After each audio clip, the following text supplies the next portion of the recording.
ஒரு ஹோம் பேக்கரா எல்லாரும் என்கிட்ட கேட்கறது சாக்லேட் இல்லாம வெறும் கொக்கோ பவுடர் மட்டுமே யூஸ் பண்ணி ஷைனி கிரிங்கிள் டாப் ப்ரௌனி பண்ண முடியுமான்னு. வாங்க ரெசிபிக்கு போகலாம். அதுக்கு 113 கிராம்ஸ் பட்டரை மெல்ட் பண்ணி எடுத்துக்கோங்க. உங்களுக்கு வேணும்னா நீங்கள் வெஜிடபிள் ஆயில் கூட யூஸ் பண்ணிக்கலாம். அதுக்கப்புறமா ட்ரை இன்க்ரீடியன்ஸை மிக்ஸ் பண்ணிக்கோங்க.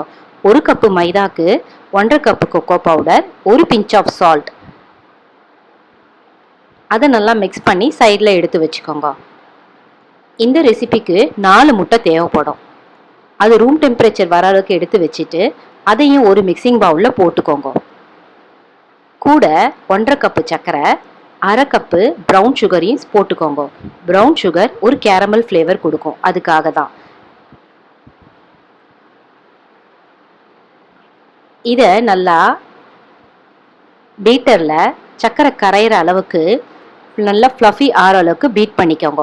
ப்ரௌனிக்கு எப்போவுமே பேக்கிங் பவுடர் ஆட் பண்ணணும்னு அவசியமே இல்லை. ஏன்னா ப்ரௌனி எப்போவுமே டென்ஸாகவும் ஃபஜியாகவும் தான் இருக்கும். இந்த ரிப்பன் ஸ்டேஜ் வர அளவுக்கு பீட் பண்ணதுக்கு அப்புறமா மெல்ட் பண்ணி வச்சுருக்க பட்டரை இதோட ஆட் பண்ணிக்கோங்க. நான் யூஸ் பண்ணுறது அன்சால்டட் பட்டர். ஒரு 5 நிமிஷம் பீட் பண்ணிக்கோங்க.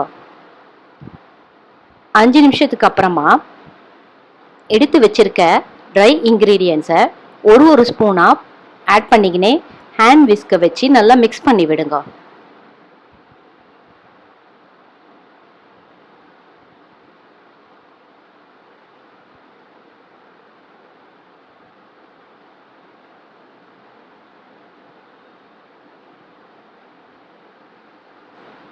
எல்லா ட்ரை மிக்சரையும் இந்த எக் மிக்சரோட ஆட் பண்ணதுக்கு அப்புறமா ஒரு லம்ப் கூட இல்லாமல் நல்லா ஹேண்ட் மிக்சர் வச்சு மிக்ஸ் பண்ணி விட்டுக்கோங்க.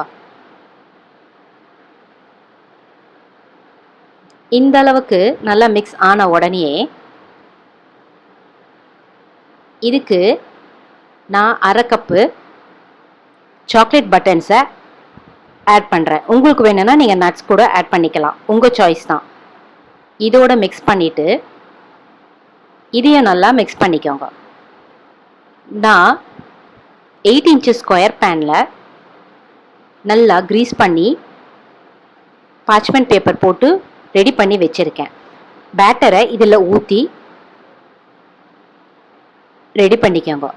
நான் மைக்ரோ ஓவனை 180 டிகிரிக்கு ப்ரீஹீட் பண்ணி ரெடி பண்ணி வச்சுருக்கேன்.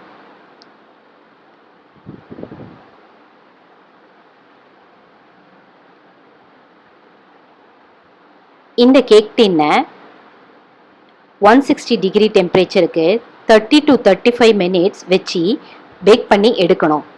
ப்ரௌனி பர்ஃபெக்டாக பேக் ஆகிருக்குன்னு பார்க்குறதுக்கு டூத்பிக்கை வச்சு செக் பண்ணலாம். டூத்பிக் க்ளீனாக வந்துச்சுன்னா ப்ரௌனி ஓவர் பேக் ஆகிடுச்சின்னு அர்த்தம். சப்போஸ் டூத்பிக்கில் லேசாக க்ரம் கோட்டாக ஒட்டிட்டு வந்துச்சுன்னா ப்ரௌனி பர்ஃபெக்டாக பேக் ஆகிருக்குன்னு அர்த்தம்.